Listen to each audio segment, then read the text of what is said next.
Hello বন্ধুরা, আজকে সকাল সকাল বেরিয়ে পড়েছি তোমাদেরকে আমাদের জঙ্গলমহলের একটা দারুণ জায়গা দেখাবার জন্য। সেটা হলো ঝাড়গ্রাম। ঝাড়গ্রামের মধ্যে অনেকগুলি দেখার জিনিস রয়েছে, যেমন হলো ঝাড়গ্রামের রাজবাড়ি রয়েছে, তাছাড়া রয়েছে চিল্কিগড়। এই জায়গাগুলো দেখাবার জন্য আজকে তোমাদেরকে বেরিয়ে পড়েছি। তো আমাদের চ্যানেলে নতুন থাকলে অবশ্যই চ্যানেলটা সাবস্ক্রাইব করে দেবে। এখন এই জঙ্গলমহলের রাস্তার মধ্যে দিয়ে আমরা যাচ্ছি। এখন শিলদা থেকে ঝাড়গ্রাম রোডের মধ্যে আমরা রয়েছি।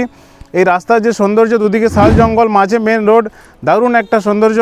তো পুরো ভিডিওটা লাস্ট পর্যন্ত দেখো, অনেক আকর্ষণীয় জায়গা আজকে দেখাবো। চলো যাওয়া যাক।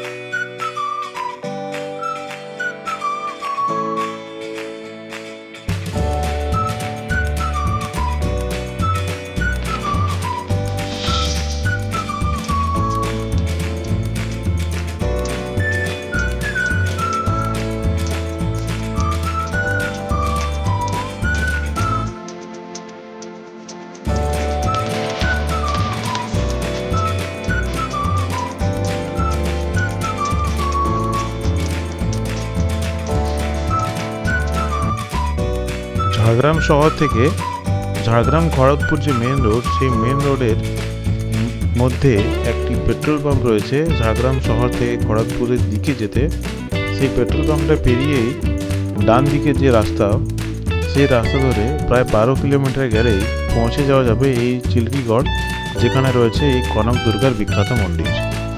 তো বন্ধুরা, এখন পৌঁছে গেছি চিল্কিগড় বলে যে জায়গা রয়েছে, সেখানে যে বিখ্যাত কনক দুর্গা মন্দির রয়েছে। সেই কনক দুর্গা মন্দিরের সামনে, মন্দিরের ভিতরটা ঢুকে তোমাদেরকে দেখাবো জায়গাটা কেমন। চলো ভিতরে যাওয়া যাক। আর এই চ্যানেলে যদি কেউ নতুন থাকে অবশ্যই চ্যানেলটা। মন্দিরের ঢোকার গেটের ডান দিকে রয়েছে এই ফাঁকা চত্বরটি, যেখানে পার্কিংয়ের জন্য জায়গা রয়েছে। গাড়িতে এখানে পার্ক করে নিতে পারো তোমরা এলে। আর এখানে কিছু খাবার দোকানও রয়েছে। বাইক পার্কিংয়ের জন্য 20 টাকা এখানে নিল। এখন আমরা ভিতরে ঢুকছি। এই প্রধান যে গেট, সেই গেটের মধ্যে দিয়ে দুদিকে সুন্দর সাজানো গাছ দিয়ে পুরো রাস্তাটা সাজানো রয়েছে। প্রচুর দর্শক এখানে বাইরে থেকে এসেছেন দেখতে পাচ্ছি। পর্যটকরা দূর দূর থেকে আসেন এই কনক দুর্গা মন্দির দেখার জন্য। কলকাতা থেকে তো প্রচুর মানুষ এসেছেন। আর এখানে রয়েছে কুচিলা গাছ প্রচুর। এই যে রাস্তাটা দিয়ে এখন হাঁটছি, এই রাস্তার দুদিকে প্রচুর বড় বড় কুচিলা গাছ রয়েছে। এছাড়া আরও অনেকগুলি গাছ রয়েছে, বিভিন্ন ধরনের গাছ রয়েছে এখানে। লতা পাতা রয়েছে, মোটা মোটা লতা রয়েছে, সেগুলো দেখতেও তোমাদের বেশ ভালো লাগবে। একটা অ্যাডভেঞ্চারের মতো ফিলিং আসবে এই রাস্তাটা দিয়ে যাওয়ার সময়। আর এই জায়গাটার নামই দেওয়া হয়েছে কনক অরণ্য।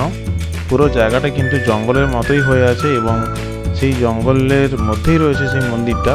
দেখতে পাচ্ছ বাঁ দিকে ডান দিকে সব দিকেই প্রচুর বড় বড় লতানো গাছ রয়েছে। কিছু মানুষ যারা কলকাতা থেকে এসেছেন তারা হেঁটে হেঁটে যাচ্ছেন আমাদের সামনে।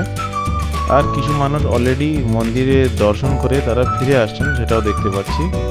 আর এই জায়গাটা, মানে এই যে রাস্তাটা, সেটা হাঁটতে হাঁটতে তোমরা হঠাৎ করে এই রাস্তার বাঁ দিকে বা ডান দিকে কোথাও দেখতে পারো যে হাতি দাঁড়িয়ে আছে, কিন্তু সেগুলো আসল হাতি নয়, সেগুলো কিন্তু নকল হাতি।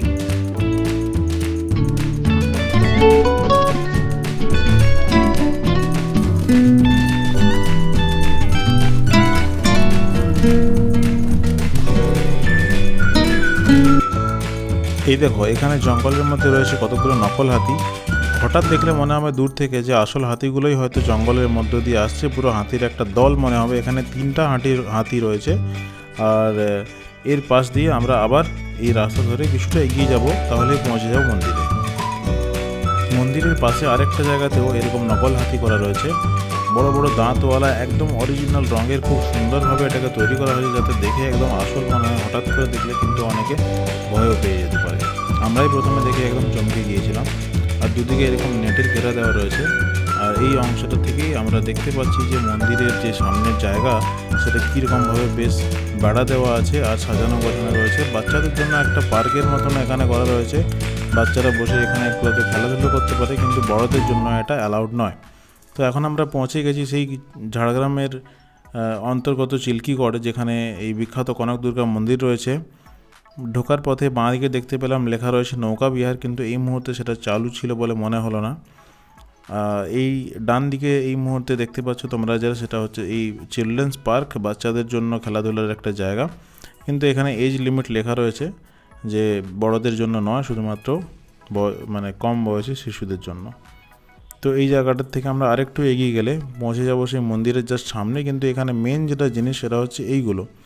দেখো এখানে কতগুলো হনুমান বসে রয়েছে, প্রচুর প্রচুর হনুমান এখানে খেলা করছে, বসে আছে। আবার কেউ বাইক দাঁড় করিয়ে রাখলে সেই বাইকে উঠে পড়ছে। আবার অনেকে এদেরকে খাবারও দিচ্ছেন, আমরাও খাবার দিয়েছিলাম একটু পরে। তো খাবার দেওয়ার সময় সবাই একদম একসাথে ছুটে চলে এলো, একদম ছাড়িয়ে নিয়ে নিল প্রায় বলা যায়। এখানে একটা বাইকের মধ্যে উঠে এটা বসে আছে, বিভিন্ন রকমের অঙ্গভঙ্গি করছে, কী আর করা যাবে। আর এখানে কিছু বাচ্চা হনুমান রয়েছে, দেখতে পাচ্ছ তারা মায়ের সঙ্গে কিভাবে আবদ্ধ হয়ে রয়েছে। মাতৃ স্নেহ যেটা, সেটা এই হনুমানদেরও দেখে বোঝা যাবে যে মানুষের মতনই কীরকম তাদের মাতৃ স্নেহ। কেউ আবার তাদের মায়ের দুধও খাচ্ছে এখানে বসে বসে। এই হনুমানগুলোকে আমরা অনেকক্ষণ ধরে দেখতে থাকলাম, বেশ ভালো লাগছিল দেখতে কীরকমভাবে বাচ্চাগুলোকে সযত্নে আগলে রেখেছে বুকের মধ্যে মারা। আবার বুকের মধ্যে এইভাবে ঝুলতে ঝুলতে তারা এক জায়গার থেকে অন্য জায়গায় চলেও যায় মায়ের সঙ্গে। তো এখান থেকে আমরা ডান দিকে চলে যাব একটু পর, আর সেখান থেকে আমরা মেন মন্দিরটা তোমাদেরকে দেখাবো।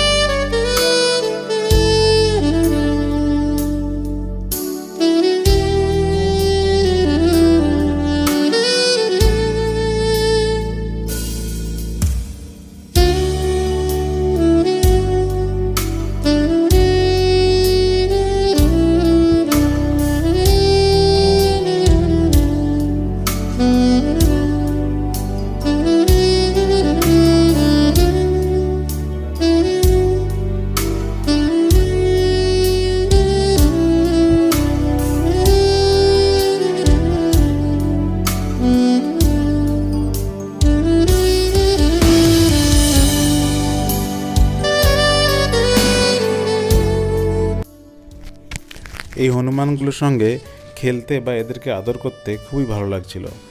এদেরকে তো অনেকক্ষণ ধরে আমরা আদর করলাম। তোমরা চাইলে কিন্তু এই সামনের যে দোকানগুলো রয়েছে এগুলো তো এখানে মন্দিরে পুজো দেওয়ার জিনিসের জন্য প্রচুর এখানে বিক্রি হয়, মানে পুজো দেওয়ার ফল বা ভোগের যে জিনিস সেগুলো তো দোকান থেকে পেয়েই যাবে। তাছাড়া হনুমানগুলোকে খাওয়াতে চাইলে তাদের জন্য তোমরা দোকান থেকে বিস্কুট নিতে পারো, তবে হাতে অবশ্যই একটা লাঠি নেবে, সেটা দোকান থেকে অবশ্য দিয়ে দেবে। আর এরপরে আমরা পৌঁছে গেলাম এই মন্দিরের সামনে। মন্দিরের সামনের যে অংশ সেটা এরকমভাবে একটা স্টিলের রেলিং করা রয়েছে, আর এটা হলো প্রধান মন্দিরটা। উপর থেকে নিচে পর্যন্ত দেখাচ্ছি, কিন্তু এখানে লেখা রয়েছে যে মন্দিরের ভিতরে ফটোগ্রাফি নিষেধ, তাই আমরা ভিতরের অংশটা তো দেখাতে পারবো না। মন্দিরে কিছু নিয়মাবলী রয়েছে, সেগুলো একবার এখানে দেখে নাও।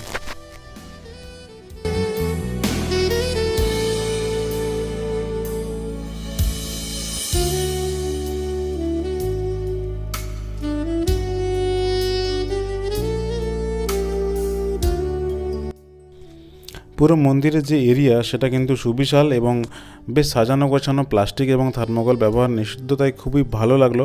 তোমাদের ভিডিওটা কেমন লাগলো কমেন্টে জানাও এবং অনেক অনেক বেশি শেয়ার করে দাও। দেখা হচ্ছে